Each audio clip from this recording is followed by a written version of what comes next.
Hello and welcome back to Simply Biology. In today's video we're going to be looking at the transport of water in plants. So plant roots are the site where water and nutrients are taken up from the soil, and in order to transport the water absorbed by the roots, the xylem vessels run from the root through the stem and all the way up to the leaves. And this is what is known as a transpiration stream, which is the movement of water from the root to the leaves. Now this is different from transpiration, as we'll find out in this video. So we're going to be looking at what is transpiration. We're going to be looking at why it is important that the plant carries out transpiration, and we're also going to look at the different ways in which water is transferred in the plant, including the apoplastic, symplastic and vacuolar pathway. So, without further ado, let's get started. So, transpiration is known as the loss and evaporation of water from aerial parts of the plant. So, aerial parts of the plant indicate the stomata in the leaves, on the underside of the leaves. Now, remember, the stomata are the small holes in the leaf that open and are controlled by guard cells to allow oxygen and carbon dioxide to diffuse in and out, because obviously carbon dioxide is required for photosynthesis and oxygen is a byproduct and is released out of the stomata.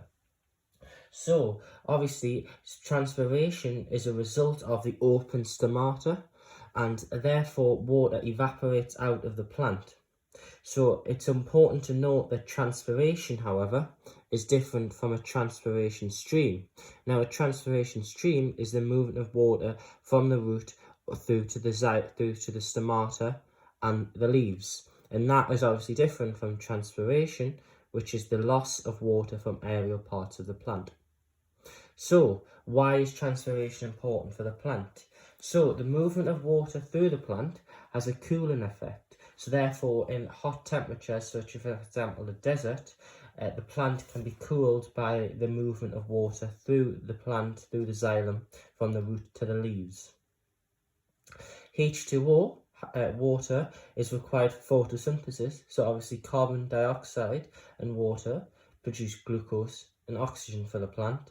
So the water is moved up through the roots, where it's taken up and by the root hair cells, and obviously is required in what's known as the palisade mesophyll cells, which contain lots of chloroplasts and chlorophyll, which is where photosynthesis occurs. So obviously it's important for photosynthesis. And finally, the movement of water through the plant is important for the transport of mineral ions, because obviously there's going to be lots of mineral ions or solutes dissolved within the water that's uptaken by the roots, and therefore obviously this helps to transport those mineral ions throughout the plant to the cells and the tissues where they are required. So how does water actually move through the plant?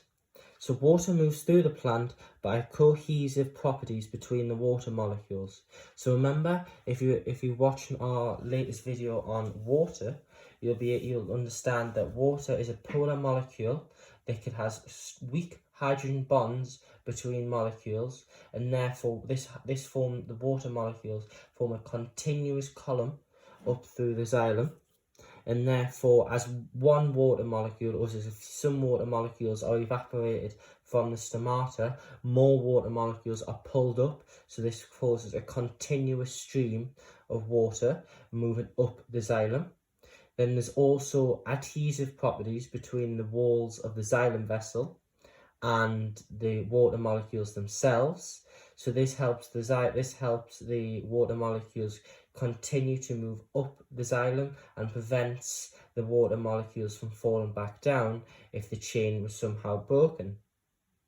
So it's important to remember that the movement of water, or H2O, creates a negative tension, or what's known as a negative pull, and this is known as the transpiration pull.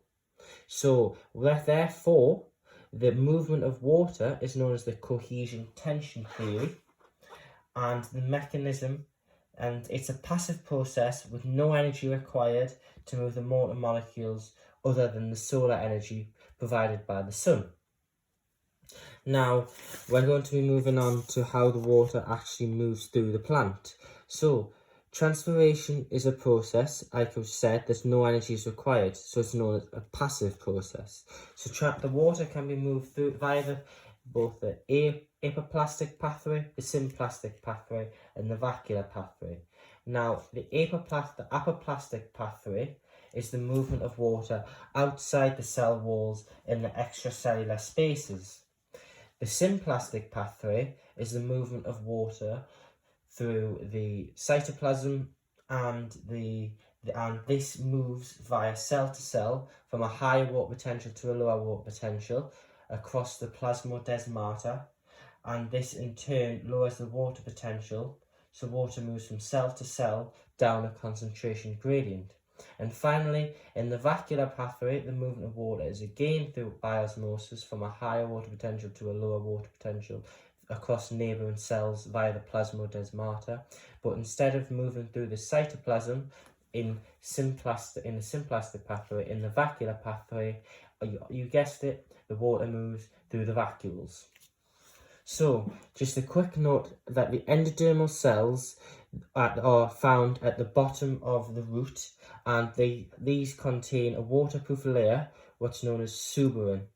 And this suberin forms what's known as the Casparian strip. The Casparian strip blocks the apoplastic pathway and forces water to enter the plant via the symplastic pathway. Therefore, the water and the water potential can be regulated. And this is what causes root pressure. So the force of these endodermal cells creates what's known as root pressure, and this forces water up the plant and helps to regulate the water potential of the xylem. So, thank you for watching this video, and I hope you now understand the mechanism of transpiration and the movement of water via both the aplastic, symplastic, and vacuolar pathways. Thank you, and goodbye.